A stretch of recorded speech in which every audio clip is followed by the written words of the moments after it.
Welcome back after the short break. All the receiving centers, all the study centers, regional centers, students over there, we expect some questions from your end. And if you have any questions, do interrupt us as and when you wish to. And the first session, which we started off with marketing mix elements, we have completed, almost completing the first P of the marketing mix element, that is the product.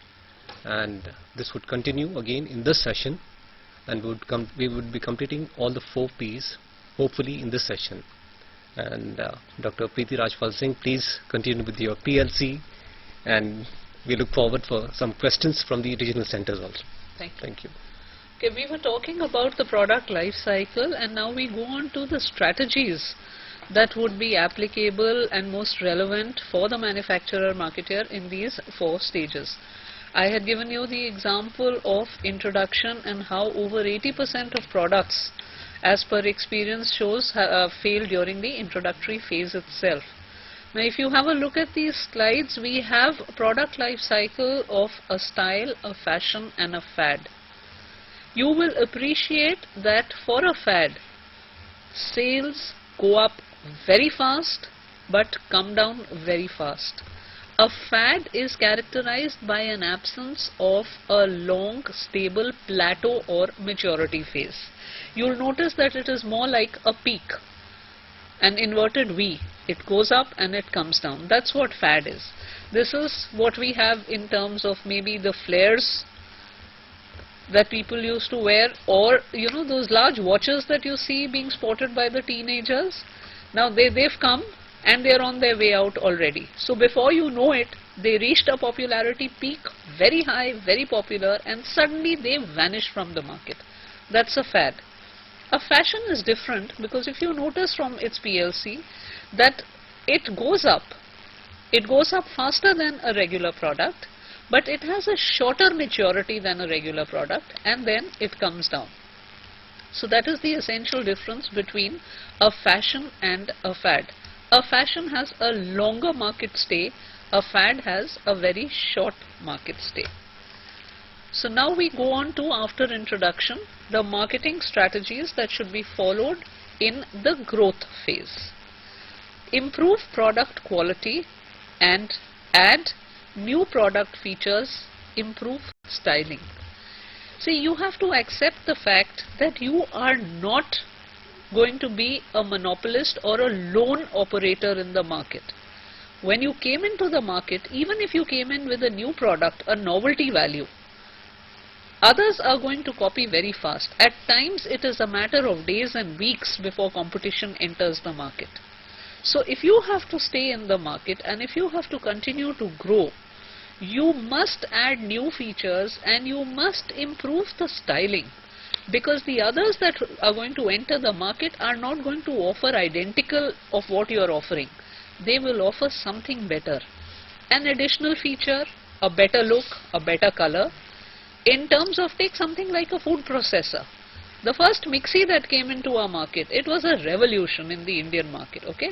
You could grind masalas, you could grind your dosa mixes, make milkshakes, lassis, everything. But within a short while, you got new brands in the market by other players. Now instead of 1 speed, they offered you a 2-speed motor, a 3-speed motor, slow, medium, fast. They offered you a wet grinder separate, a dry grinder separate. So you have to preempt competition. You have to improve your product quality. This is what we mean by add new models and flanker products. Then at this stage, you must start thinking of entering new market segments. If you want to continue to grow, increase your distribution coverage. Include new distribution channels. See what Aquaguard did. Eureka Forbes was the first direct marketing company in that category. Your Aquaguards and Euroclean vacuum cleaners were available only through direct marketing. Very successful. But they preempted a competition and they included in their distribution, now they have showrooms. They are selling through a showroom in Delhi. Shift your advertising from consumer awareness advertising to preference advertising. I mentioned to you before we went on the short break that in introduction, your advertising was to create awareness. Tell the consumer who you are, what you do, what you will give, what you promise. Now, build your brand. Build that brand preference. That's what we call product preference advertising. And of course, you might need to lower prices to attract the next layer of price sensitive customers. So these are broadly things that you must keep in mind during your growth phase. Now we come to the maturity phase. In the maturity phase, the key term here is market modification. Expand the number of brand users. You have to expand your market. Your brand users can be increased by 3 ways. Convert non-users into users. We have the example here of tooth powder. Tooth powders are, if you remember, there was a phase where they were trying to attract people who were not using tooth powders, and they were trying to tell you how using indigenous products could create an abrasion on your teeth. They could damage your teeth. So if you want to use something, then use tooth powder. Enter new market segments. Enter a segment that will use your product. And of course, try and win over your competitors' customers. Give them some incentives. Initiate trial among competitors' users. If they are happy with your product once they try it, they might remain with you. And there is another strategy that people have used in the maturity stage, which is convince your current users to increase their usage, which means use the product on more occasions. There are a lot of manufacturers that have started giving you alternative uses to that same old product. Vijay, over here we have the example of Milkmaid. Milkmaid is a condensed milk that entered the market as a milk substitute. As children, when we went to the hill stations, our parents carried a can of Milkmaid primarily because, okay, if there was no milk or if the quality was not assured, just add boiled water. Boiled water you will get anywhere. Any roadside dhaba you will get boiled water, put 1 spoon of Milkmaid and you had a glass of milk ready for the child. And look at what Milkmaid has done today. It is an essential part of desserts, mithais, laddus. They give you recipes that are banking on Milkmaid. So you ask your consumers, encourage your consumers to increase the product usage on more occasions. Use more of the product on each occasion. Now Vijay, over here I'll tell you how subtly this is done. Look at any toothpaste ad. When you look at that toothpaste ad, they show you on your complete screen one toothbrush and the toothpaste over the entire range of bristles of the toothbrush. Ask any dentist, none of us have done it, but what happens is when our children see that ad, they also get used to putting that toothpaste on the entire length of the toothbrush bristles. And you go ask your dentist, he says even 1/4 of that does an equally good job. But what are you doing?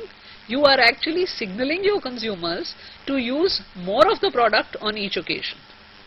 And of course, wherever applicable, use the product in new ways. Again over here, maybe find different ways, like we have now the example that I just gave you, that of Milkmaid. Madam, I would like to ask a question now. When you're talking about this toothpaste case, does it not an unethical practice on the part of the marketer?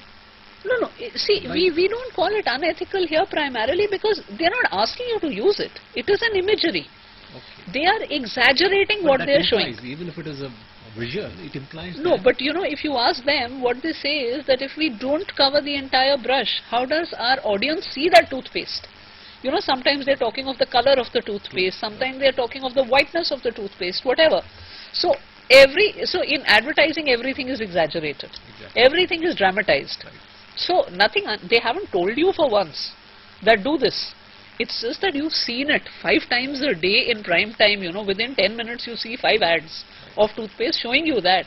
And when children see it and they start using a toothbrush for the first time, they want to use it when the entire thing is covered with toothpaste. It's just a very subtle way in which they've done it, and they've managed it. Okay. Now we go on to another strategy which we've mentioned, which is product modification. Improve your quality and improve your features. Now over here, a lot of times you will vanish from the market, you will be forced out of the market if you don't do this. We call this adapt or decline. Either adapt yourself to the changing market scenario. If you think you were a leader, you were a market leader, of course, at the introduction and at the growth. Once you enter maturity and you do not adapt, rest assured you will decline. So this is what we call adapt or decline. Over here, Vijay, we have the example of Bajaj Chetak. What do you associate Bajaj Chetak with? Our, you know, a scooter, a two-wheeler brand, which was on everybody's, you know, wish list. It had at one time a waiting period of 5 years. Can you imagine a two-wheeler with a waiting period of 5 years? That was the craze behind Bajaj Chetak.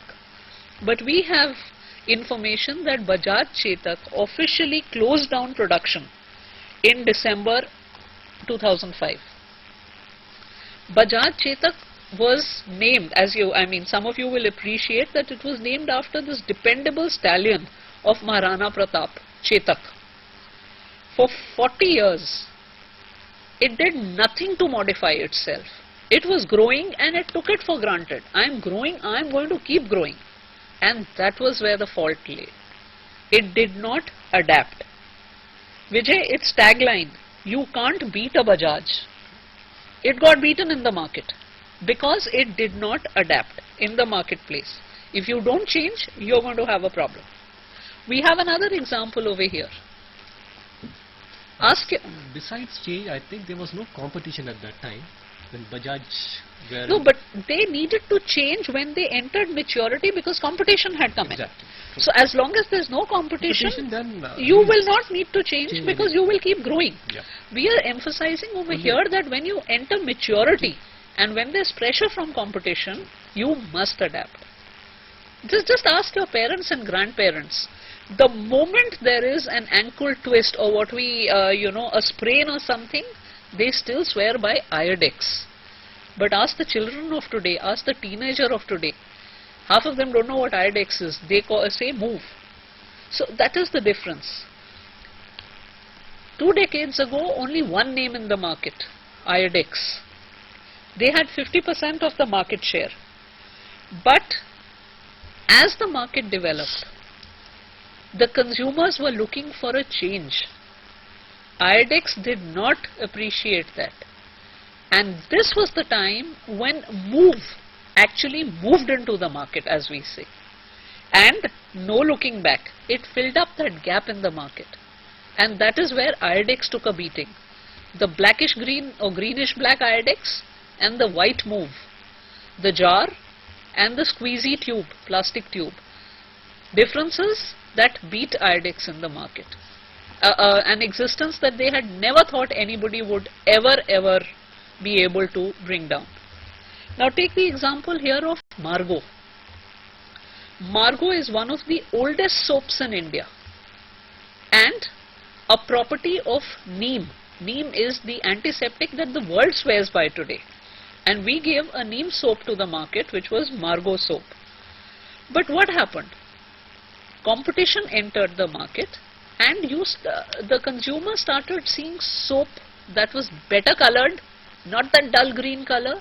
Now you saw nice lavender, pink, nice pastel shades of soaps in the market, better packaged, better fragrance. And Margot took a beating. Margot did not reinvent itself when this competition came. And that is what I have been emphasizing. If you do not adapt, you will enter decline. And decline is what we need to prevent. You saw the example of surf, where you can have a perpetual life cycle. The moment you think you are entering decline, modify, adapt, and you will start another curve. But if you don't, you enter decline and then the inevitable. So over here we are talking of now marketing strategies in the decline stage. The first thing is you increase the investment. Increase your investment to strengthen your competitive position, but this is easier said than done. When you are already entering decline, your profits are coming down. Who's going to give you enough, have enough confidence in you to put back money in you? But that is one option. If you can put in more money into your venture, you can increase your competitive position. The other is what we call the milking strategy or the harvesting strategy. Recover as much cash as you can from this business, because eventually you know you will have to exit this business. So make as much money, divest from the business, and eventually of course dispose of all its assets as advantageously as possible and leave. But of course you will have that emotional attachment here. This is a product that has gone through growth. It has been a star. You have been recognized by it. It's going to be very difficult, and we still have examples in the industry where people latch on to a declining product because of emotional reasons. Okay. So now if you quickly look at this slide, it is a summary of the characteristics and the objectives and strategies in introduction, growth and maturity. Low sales in introduction, peak sales in maturity, high cost per customer in introduction, low cost per customer in maturity, and this is only because your customer base has increased so much that per customer your costs come down. Very likely negative profits in introduction, high profits in maturity, but they will start coming down. Few customers in introduction which grow and become stable in maturity and might even decline. So that was our product life cycle. Now what we go on to is our second P, pricing. What are the factors that influence pricing policies? We have some internal factors, characteristics of the product. You know what pricing strategies are used for perishable products and for durable, non-perishable products. Price elasticity of demand. This is a very scientific and mathematical determinant of price. We've just done stage of the product in its PLC, and of course what the corporate objective is in determining the price. External factors will include market characteristics. What kind of a market are you in? If you are in perfect competition, you are a price taker. You can't be a price setter. If you are in a monopolistic position or a monopoly, you can set your price. So what are the market characteristics and what is the nature of competition? And you also have to look at what are the purchasing powers of your customers. And of course, in an economy like India, where we are not 100% free economy, we are still governed by government controls and regulations.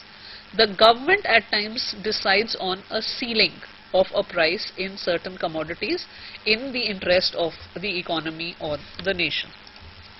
Okay. So the most important pricing decision is how do you set your price.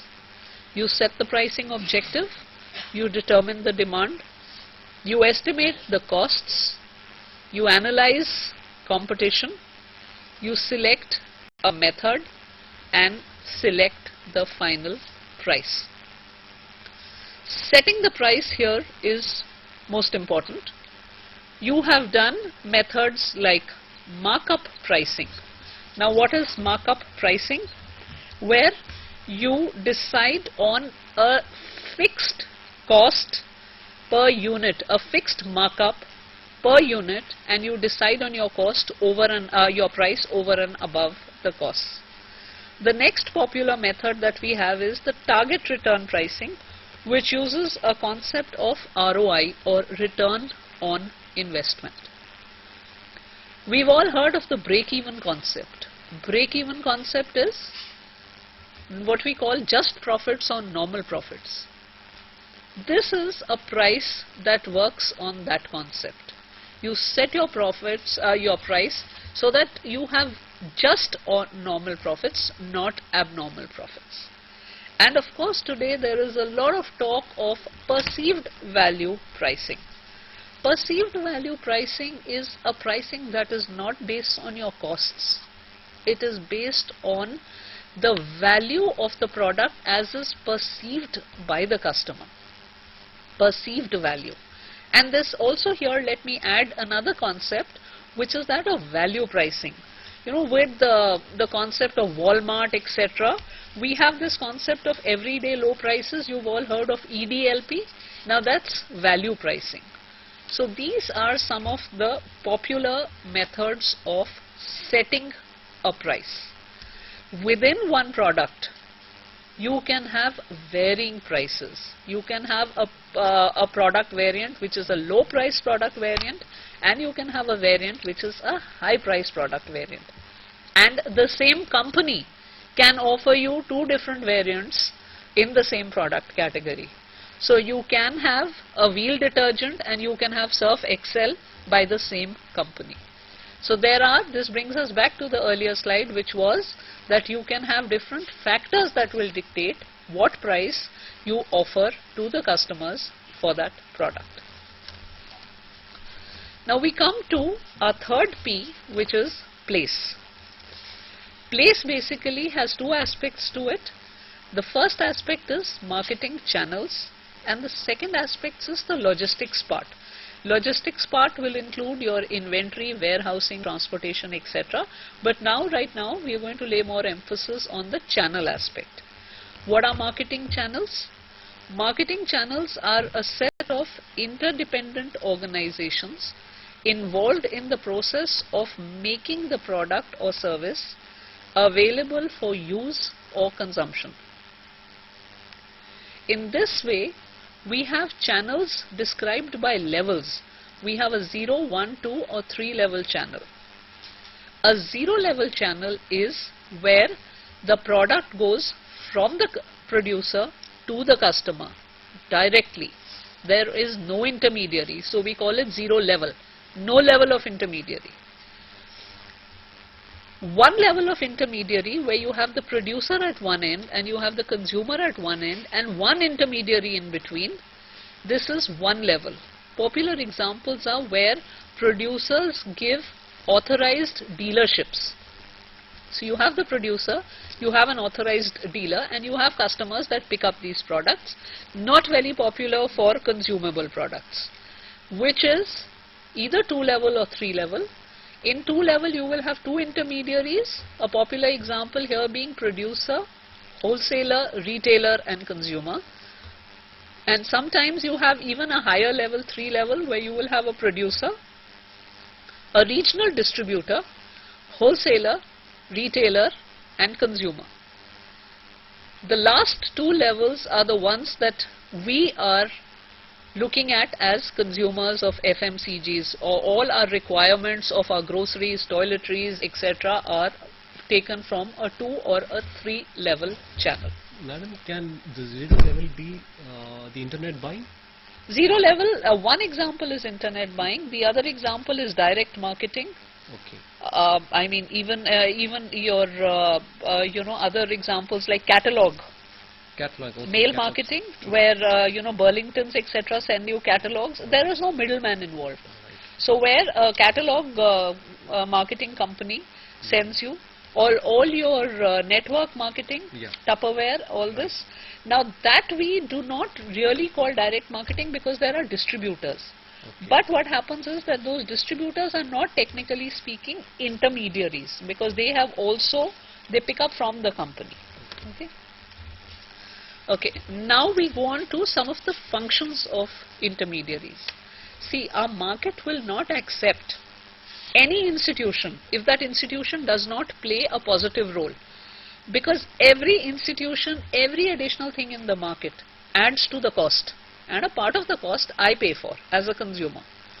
Now, the fact that intermediaries have existed till today, they are, that means, performing some important functions.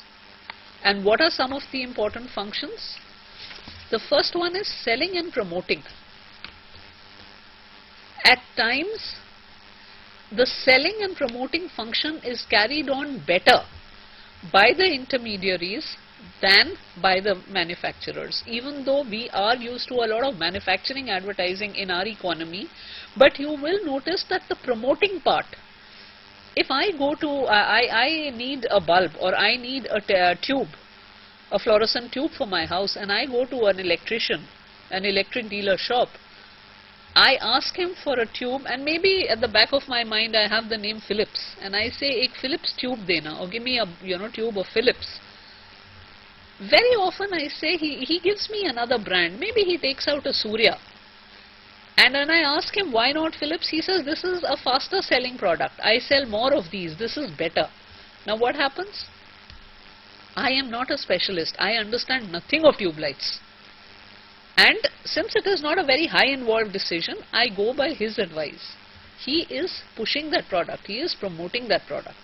That is what we mean by role of the intermediary. Assortment building. What is creating assortment?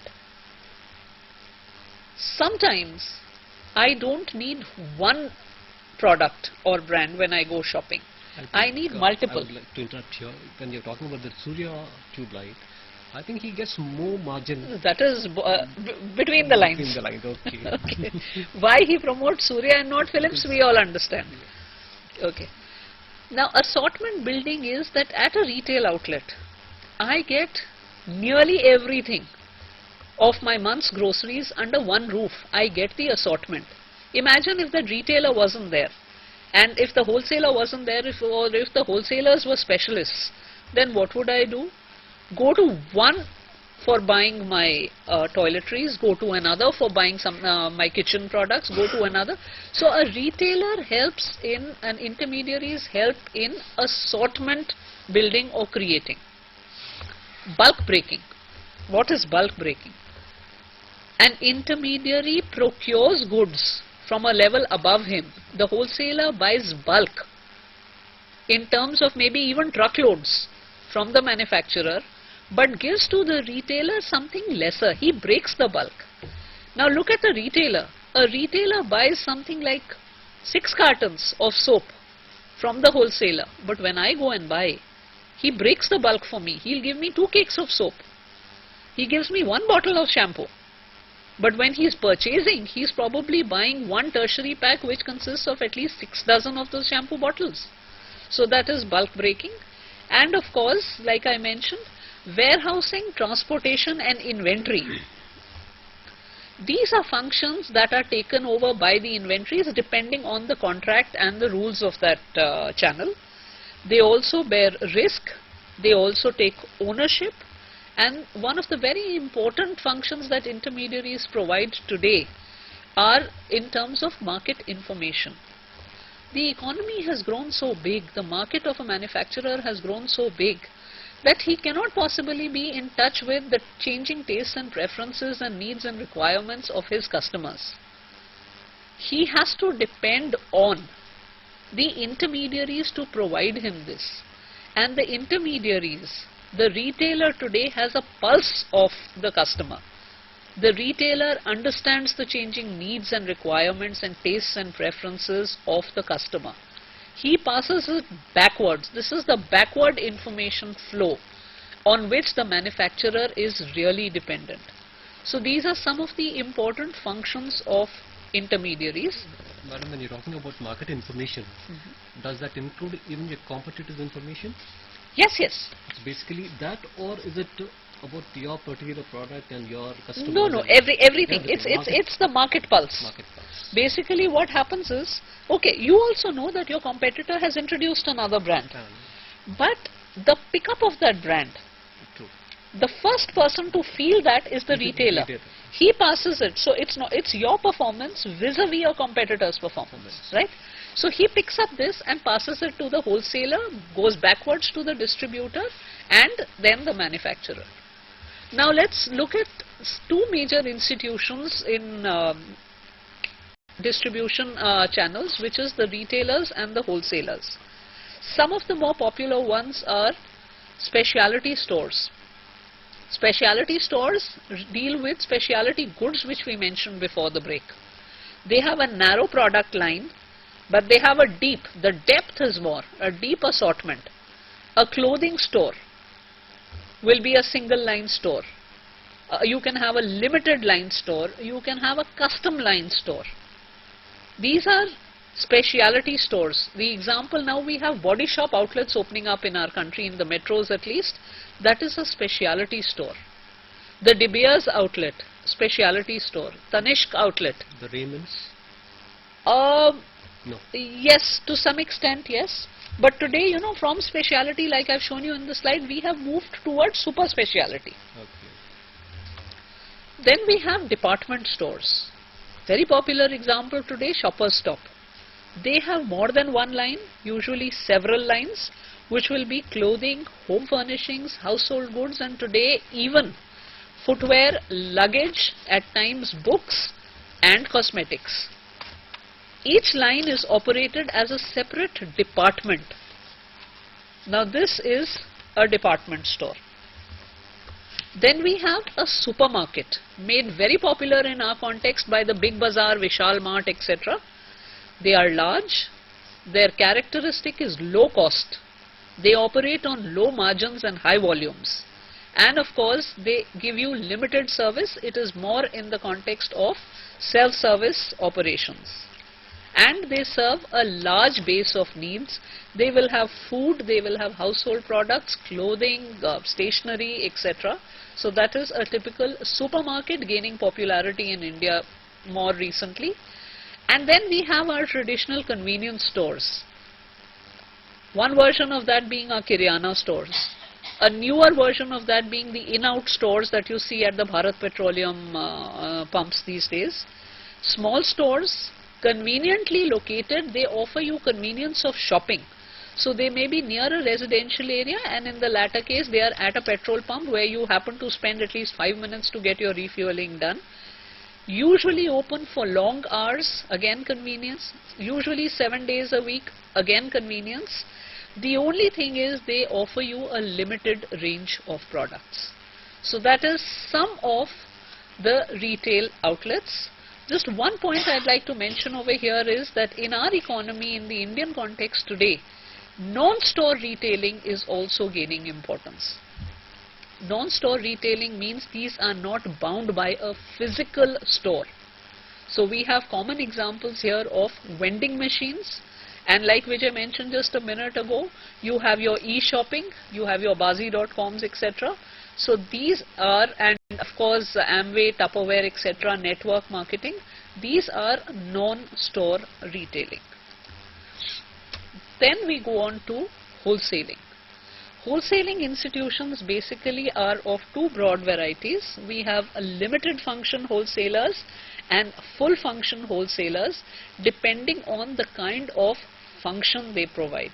Some take ownership only and not possession, some take ownership and possession, and also the finance and insurance and risk bearing. So there is a complete list that you will find in the annexures of your study material, which are the detailed kinds of wholesalers, which Vijay we will not go into detail right now because of paucity of time.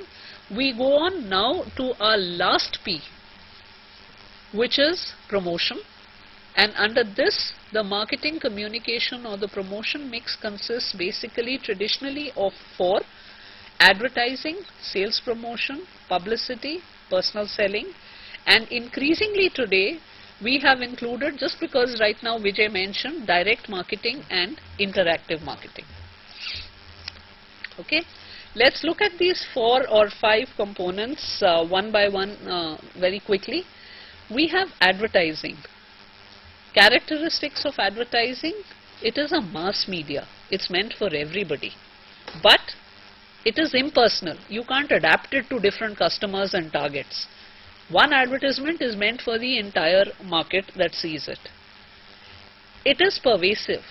It has a penetration.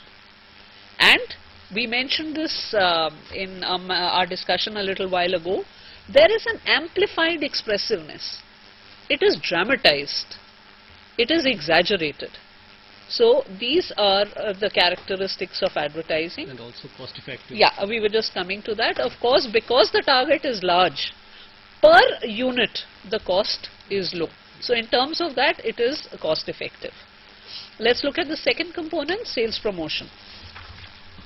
Sales promotion gives you an incentive to increase, gives the customers an incentive to increase sales in the short run. You can encourage trial purchase. That's what we mean by incentive. You have a set of customers, it's all right, but you introduce a sales promotion scheme. You know, you heard of trial packs. Now those are special packages, small ones, where the customer need not make a large commitment. You invite him to or her to try your product. So that is what we mean by invitation. And in this case we have a third I that we call immediate impact. Amongst all your promotional tools, sales promotion gives you the fastest impact. Buy one, get one. See how we react to a buy one, get one scheme and how we react to an advertisement of the same product. The impact is fast and very fast. In this context, therefore, we have consumer promotion schemes and dealer promotion schemes. Consumer promotion schemes are those schemes that are aimed at you and me as consumers. Buy one, get one free, 20% extra at the same cost, or you have a free gift being offered with the product, or you have a coupon being offered with the product that can be redeemed at the next purchase, or sometimes when you give them a proof of purchase, which is give them a wrapper of your product, they give you 5 rupees off on your next purchase and the like. So whatever it may be, these are aimed at the consumer, ultimate consumer. We also have dealer promotion schemes. Dealer promotion schemes are aimed at the dealer who will subtly push the product to the consumer. Now we have in this case an example of merchandise deals. 13 for 12. He pays for 12 cartons, but you give him 13 cartons. The incentive over here is that the sales proceeds of the 13th carton, it's not only the margins, he gets the complete proceeds. At times you organize what are called dealer contests. 2 weeks preceding Diwali, there's a dealer contest of a durable company. The dealers performing the best in those zones will be given certain awards and prizes and compensated for their efforts. You organize display contests. So the show windows of dealers are done up to display the products and the best displays are awarded. So these are basically sales promotion schemes. Again, these dealer contests, they are basically to ensure higher volumes, larger volumes. Yes, yes. That's basically only those merchandise deals are for higher volumes, but sometimes it is just even to push forward, single products. Okay. Very often merchandise deals also help you in the lean seasons, because then the dealer pushes your product. He creates that push, because otherwise the consumer pull is what you're doing by advertising. And also, madam, I think these sales promotion techniques, they would really help and become handy in new product launches. Yes, that's what I said, trial, invitation. Okay, right. And then we have publicity. Okay.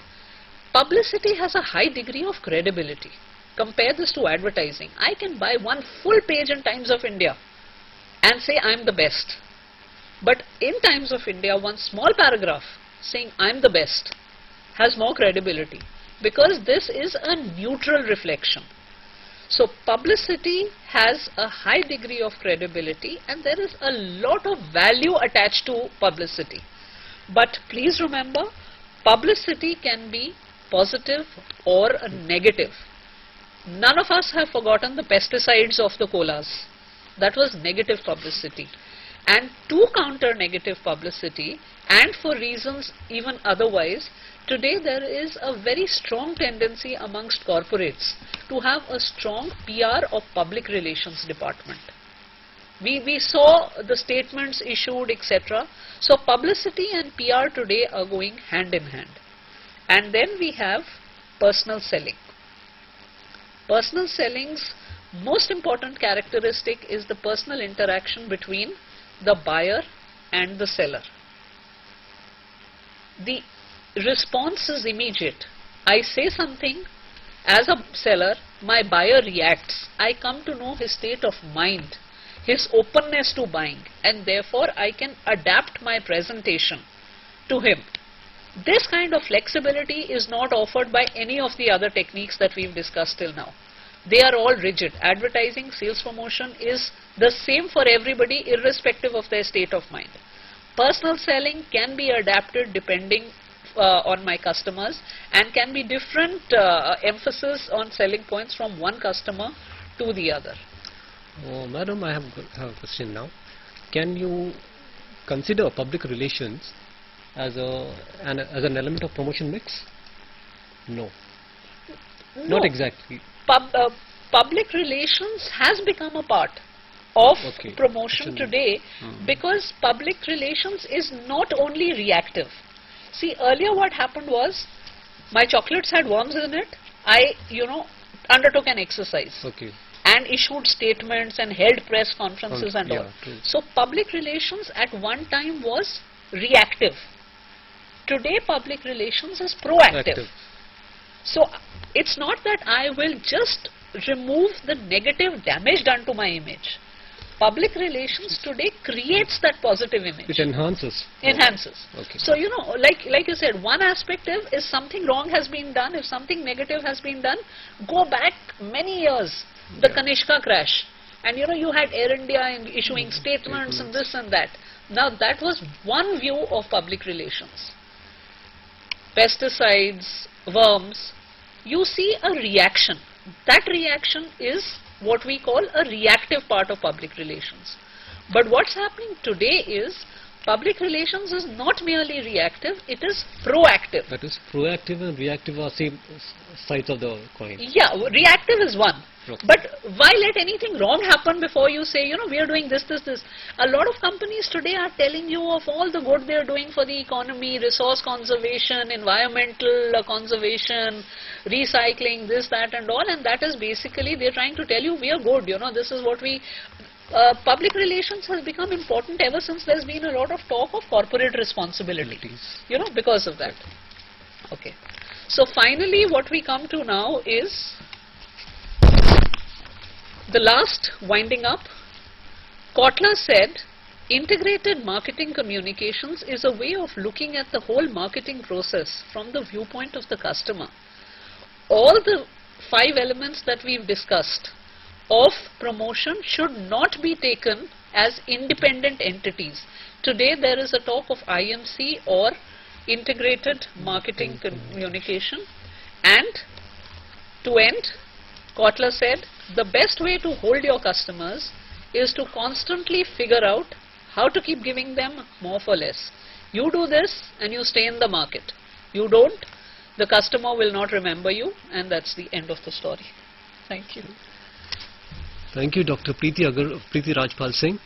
We had a very exhaustive discussion on the basic marketing, the 4 P's of marketing mix, right from the product to promotion. What is the product? What are the classification, on what parameters products are classified, and what kind of promotion one has to adhere depending on the nature of the product, the place, whether you want one dealer or 2 intermediaries, 3 or 4 or whatever, and finally the promotion mix, which includes your direct salesman, your advertisements, your television ads, your billboards.